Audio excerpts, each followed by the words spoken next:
Welcome, Galacticos, and the Champions League is back. We're very excited. Ashley's very excited about the Champions League. Yeah. And look where we are. The best scenario possible. You know, where dreams come true. So we're really excited.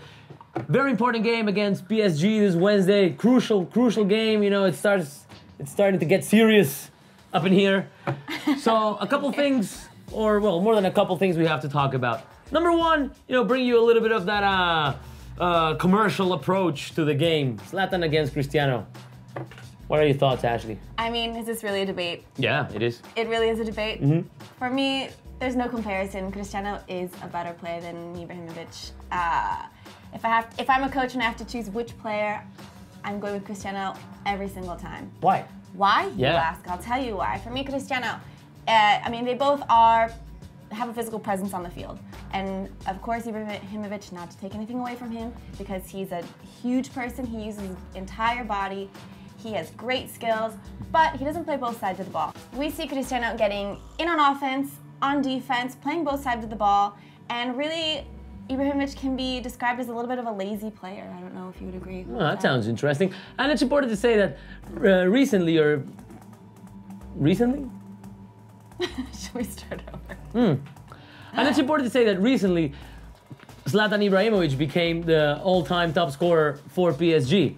So that kind of feeds on that little debate, because Cristiano, as we all know, became the all-time top scorer for Real Madrid also recently. So there's that thing. Well, but anyway, I don't think there's a comparison here to be made. We're not trying to generate this debate and, you know, let you guys, please tell us why one is better than the other. No. I think it's pretty clear. It's very obvious. It's relevant. They're both top goal scorers, but Cristiano scores important goals in important games and has scored, I don't know how many more, 4 times more than Ibrahimovic. What is important is that these two guys give us their best on Wednesday. I always see a beautiful game. Next thing we have to talk about is this. I have the feeling this is the first serious week for Real Madrid. We have a very serious game on Wednesday, probably the first, you know, European challenge so far. Well, definitely the first European challenge so far. And then we have to face Celta on Saturday. Yeah, this week is a week that's gonna require maximum concentration in both matches. We've been winning, yes, but I don't think we've been playing that good of football. And I think this week is gonna require 2 full 90-minute matches of great football. We can't come out like we did last weekend and play an okay match and still come out winning 3-0. We need to play full 90 minutes, totally concentrated, and really see our style, because I haven't seen a style that I've liked that much. That's true, and these are two teams that will, well, especially PSG on Wednesday, but also on Saturday with Celta, these are two teams that will not allow us to be a little lazy and just play regularly and come out with a win. No, these are teams that are gonna capitalize on our mistakes. If we make any. If we make any. Another thing that I think will be important in this week is the injuries. The injuries are definitely being an important part, or playing an important role in our, you know, in our performance this season. Yeah. So we just got news right now. Gareth Bale is injured, so he won't be in Paris. That is bad news. Modric might be coming back. Would you risk it? Would I risk Modric? I mean, would you risk playing Modric this game? Well, I wouldn't start him. I wouldn't risk him to start, but if, you know, the game gets to a situation where we need him playing, I would, because it's an important game. We need to be the leaders this group at the end. But I don't know, would you? I think that this match I wouldn't risk Modric. He was out last year for an injury, and I think right now with our luck, it seems like players are coming in, trying out, pushing it too hard, too soon. I would wait for Celta. Okay, maybe we'll have to wait until the Celta game to see Modric back. We don't know. We'll definitely have to wait until Celta game to see Bale back, unfortunately. So let's talk about the rivals. Very, very, very strong team. Let's understand the team in its lines.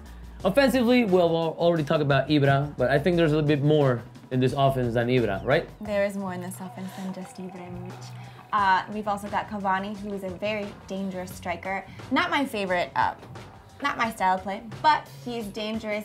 He can score from different parts of the field. He can make difficult things look easy, difficult goals look easy. You're just like, how did you just score that? And then I think more importantly, we're gonna see Di Maria. And for us, for Real Madrid, we know what an important person he was in winning the Decima. So we know what kind of damage he can do in the offense, and he is gonna bring his best play this game. Yeah, definitely. Like, we have to watch out for Di Maria. And in the midfield, they have very strong and very talented players at the same time. They have Matuidi, who's a box-to-box player. He can defend, he can attack, he can score with a header, he can shoot from outside the box. And Berratti, also a very talented but strong player. So we're going to have to be careful for them not to get, again, too physical on us. And in the defense, they have a very solid defense. They have a good pair of center-backs, Thiago Silva and David Luiz. They've been playing together for years in PSG and also in the national team. So what do you think about David Luiz? I think that we can see possibly two types of David Luizes, and hopefully we see the little bit more shaky David Luiz that we saw last year in the semifinals against Barca, where he wasn't playing that good. We want to see a David Luiz that is making mistakes, that we can capitalize on those mistakes. Yeah, that's what we want to see. Let's talk about the game. The biggest risk for us would be for it to become a very physical game. Yeah. Because I do think that in that department, they are better than us, maybe more powerful. Because they have Matuidi in the midfield. They might win with the muscle, especially in the offense. They have two big guys, Cavani and Ibrahimovic. If the game gets physical, I would be worried. What do you think? I think if we have Sergio Ramos in the back, don't mess with him. As big as Ibrahimovic is, and as big as a physical presence he has, Ramos, I think, gives it back just as much. And Varane is a tall, physical guy. I mean, we've got speed, we've got strength. We just need to have it all there on Wednesday. That's true. I think, yeah, going away from the physical, if we get that control of the ball, that possession, and, you know, if we start moving it around smartly, we can put the game in the bag, hopefully. Yes. Does that make any sense? Put the game in the bag? Right. No? Does it make any sense? I think if we control the match, we control possession, we move the ball quickly, it's hard for anyone to get their body stuck in on us unless you're holding the ball too much. So if we don't see, I mean, if we see Cristiano or these offensive players, Isco especially because he likes to dribble and create, if he holds on to the ball too long, we're guaranteed to see some physical stuff. So I think for us, we need to play a little bit less direct, move the ball around, play quickly, get those through balls, play it on the ground. For me, playing on the ground is really important. Hopefully they can do that this match. I've been saying that for a couple matches. And you haven't been seeing it, right? No, still. So Ashley's been asking for us to keep the ball on the ground. Let's see if we can do it this Wednesday. And to finish, predictions. What's your predictions? What do you think was going to happen? Well, this is going to be a tough match. It's in Paris. I'm going to go with 1-0, us winning obviously, or 0-1, us winning. But I don't think that it's going to be a goal fest. So you still want to see Keylor not conceding any goals? But yes, Keylor's not getting scored on. I think it's going to be 2-1 for Real Madrid. I think, you know, we might see Keylor getting beat, but because this is such a powerful offensive that they have. But I think somehow we're going to bring those 3 points back from Paris. I agree. We have to. We must. So guys, this is everything from us. Hit like, subscribe, follow us on Twitter at Real Galacticos. We're here at the Bernabeu. We'll be in Paris on Wednesday.